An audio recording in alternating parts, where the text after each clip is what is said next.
Ini kita guys mau meracik pakan ayam. Kita mau meracik pakan ayam. Pakan ayam ini ayam kampung super namanya. Ini umur 1,5 bulan. Ini ayam 1,5 bulan.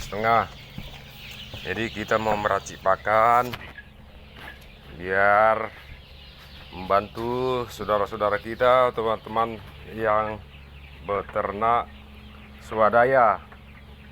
Jadi jangan bergantung dengan pakan pabrikan, karena pabrikan itu adalah mahal. Ini harus memenuhi karbohidrat. Karbohidrat bisa dari dedak. Ini bisa dari dedak. Terus mengandung lemak. Ini kita punya minyak untuk lemaknya. Untuk bikin 100 kilo pakan jadi minyaknya 2 kilo. Terus ada bahannya dari jagung juga. Nih, ada bahan dari tepung untuk perekat, untuk merekatkan bahan-bahan itu semua pakai tepung. Terus pakai abu. Ini abunya, gunanya atau fungsi abu ini adalah membantu pencernaan, proses pencernaan dalam pakan itu di dalam perut ikan, di dalam perut ayam. Dalam perut ayam ini bantu. Terus harus pakai antibiotik kunyit atau sejenisnya yang biasa dipakai untuk jamu-jamuan. Terus ini kunyit antibiotik. Bawang putih ini untuk penambah nafsu makan ikan, penambah nafsu makan ayam. Ini penambah nafsu makan ayam. Terus ini namanya selase, hasil dari fermentasi daripada daging-daging ayam atau ayam-ayam dari sisa-sisa dari kandang, difermentasi 14 hari dengan asam formiat namanya, asam formiat, atau yang lebih familiar di dalam masyarakat itu asam cuka, yang untuk mengentalkan getah karet. Jadi difermentasi selama 14 hari. Kalau bahan baku yang difermentasi atau dari hasil-hasil dari ayam atau juga dari jeroan ayam atau jeger apapun itu namanya, ada 100 kilo, kita harus pakai asam itu, asam formiat itu 2 liter. Jadi setiap hari itu diaduk, ditutup.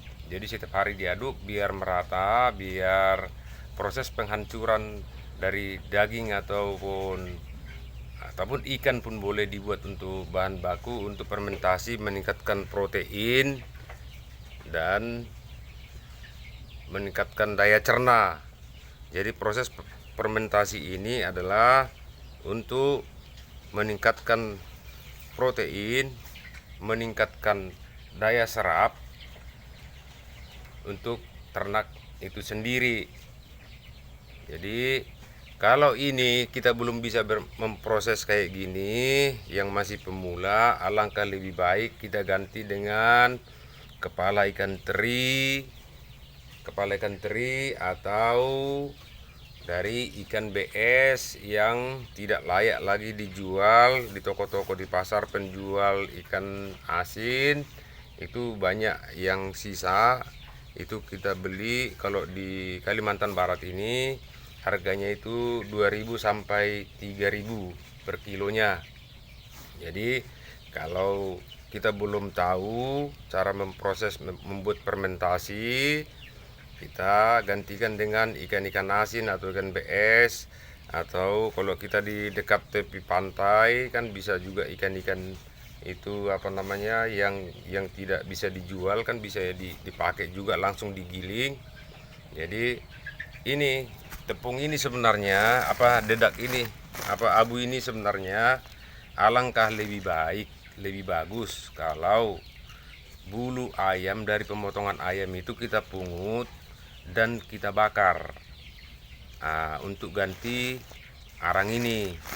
Kenapa? Karena kalau kita bakar itu bulu ayam akan meningkatkan suatu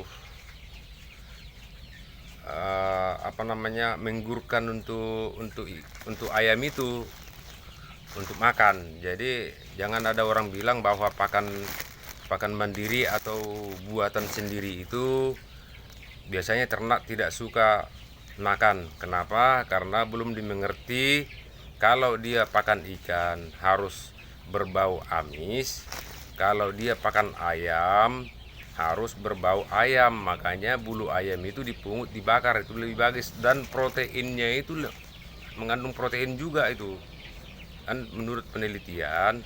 Karena kalau kita sudah uji lab, 2 kali uji lab masalah pakan ini, yang pertama sudah melebihi daripada SNI 27,2, yang tahun kemarin kita lab lagi sudah 29,87% protein. Jadi kita sudah uji lab. Jadi kita pun memberikan suatu pencerahan kepada teman-teman yang mau berusaha mandiri, karena lowongan pekerjaan sekarang juga udah semakin karena proses pengaruh pandemik sekarang ini. Jadi kita harus bisa buat usaha sendiri bermanfaat untuk kita. Dan kalau bahan pakan itu kita carilah di daerah kita yang ekonomis. Contoh ubi bisa karbohidrat, dedak bisa itu karbohidrat, dari sagu juga bisa karbohidrat.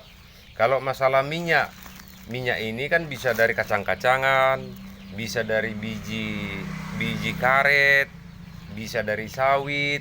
Tergantung kita memanfaatkan apa saja yang ada di lingkungan kita. Jadi serat kasar itu harus ada. Macam ini serat kasarnya.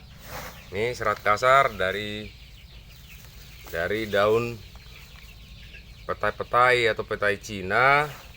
Dan kalau boleh nanti ini serat kasar ini ditambah dengan daun pepaya untuk menghindari ternak itu cacingan. Terus kalau daun pepaya itu kan bisa untuk obat cacingan, juga menambah nafsu makan ikan atau ayam. Jadi kalau kita pelihara ayam itu lebih baik kita campur dengan daun pepaya. Jadi biar ayam kita jangan ada cacingan, biar sehat. Itu guys. Jadi ini bahan-bahan ini semua nanti kita campur. Yang paling sedikit nanti kita campur dulu. Kita campur. Nanti kita giling dia biar campurannya bisa merata. Nanti yang paling sedikit. Jadi yang kita campurkan nanti baru kita proses penggilingan dulu, baru nanti udah itu yang kedua kali dicampurlah semua bahan-bahan yang semua yang kita miliki itu, yang mau kita masukin globalkan semua dicampur. Barulah masalah penggilingan ini bisa dibuat dari